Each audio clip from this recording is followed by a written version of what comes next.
Hey everybody, hope everybody's having a good day today. You'll have to bear with me. I'm working in my sister's boutique today and I'm kind of out of my comfort zone. I'm going to try to get this video out before a customer comes in. I know a lot of you guys are probably wondering why I didn't come out with part 2 of What About Bob? There's a reason that I didn't do that. I didn't want to get focused on the negativity. You know, my biological dad, it really hurt me whenever he told me the things that he did, whenever he told me that the devil healed me of my addictions and took away all the negative things in my life that were trying to kill me. You know, my dad told me that Satan has the same power that God does. But in the same breath, God told me that Satan has the power to heal my addictions and take away my pain, but God is stuck in the King James Bible. So basically, my biological dad was giving Satan more power than God.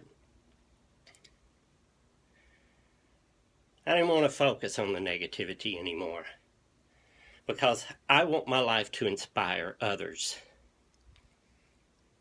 You know, I've told you guys before, I can never boast of anything that I ever did.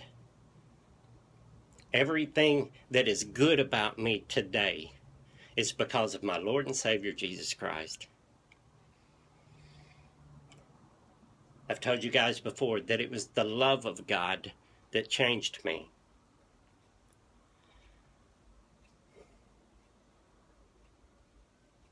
You know, I've noticed something lately, and I'm not telling you guys this because I want to get sympathy from you, okay? I've noticed that the more I have focused the attention on the love of God on my videos here the last year or so, that the more hate I have received. Not in public comments or anything like that, but in private. You know, I have people all the time send me messages and tell me the love of God, you know, with question mark, question mark, question mark. And they'll say, you know, my God, whenever he comes, he's going to destroy and kill all the evil on this world. Well, you know, my God came to me and destroyed and killed all the evil in me. But he did it with his love. You know, I've had 2 computers hacked and crashed. I've had 1 phone hacked and crashed. I stopped counting how many death threats I've received. And I've received photos of Christians killed in the most gruesome and horrific ways. And I've been told that my family and I am next if I don't stop preaching the love of God. The love of God is the key to everything. And until my last breath comes out of me, I am going to focus on the love of God and the power that he has to change people's lives. I'm a stroke survivor. I'm a former drug addict and alcoholic, suicidal, manic. God took it from me in the blink of an eye. And it was his love that did it. Whenever he came to me, his love melted me. And I turned to him. I believed. And because of that belief, I was changed. That's the key, is love and belief. It's a divine belief. Love is the key, and that's what you have to focus on. And we have to focus on giving it over to God. Hand it over to God and believe that he's going to do it in your life, and he will. He will change you, he will mold you, and he will shape you. If God can take somebody as bad as I was and change them, he can do anything. One day if I can, I'm not real good with computers, but if I can, I'm going to post some pictures on YouTube of me just a few months after I come out of the coma, after I had a suicide attempt. And I'm going to show you just what I looked like. There was people that would ask me whenever I would be in public with my dad's in his 70s, they would ask me if that was my brother because I looked so old and frail.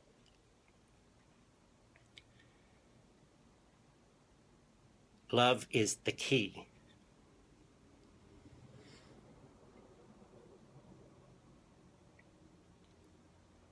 I want my life to inspire others. I don't have riches, I don't have fame, but what I have is better than anything that I could have ever imagined. This peace that God has given me is something that is, it's hard to give it words. It's this new life that God has given me. It's beyond imagination. The new life that God has put before me, where I'm going in the next month or so. I'm going to the other side of the planet to be with the woman that I love, that God put in my life for me. All because I believed whenever he came to me. And the reason I believed was because of his love.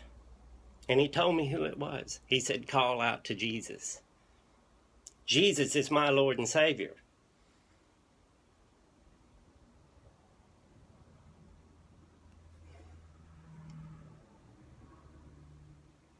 Sometimes I ask God, why did you come to me? Why did you change me? Why didn't you come to someone that was a poet or somebody who had elegant words, instead somebody like me that struggles to find the right words. But,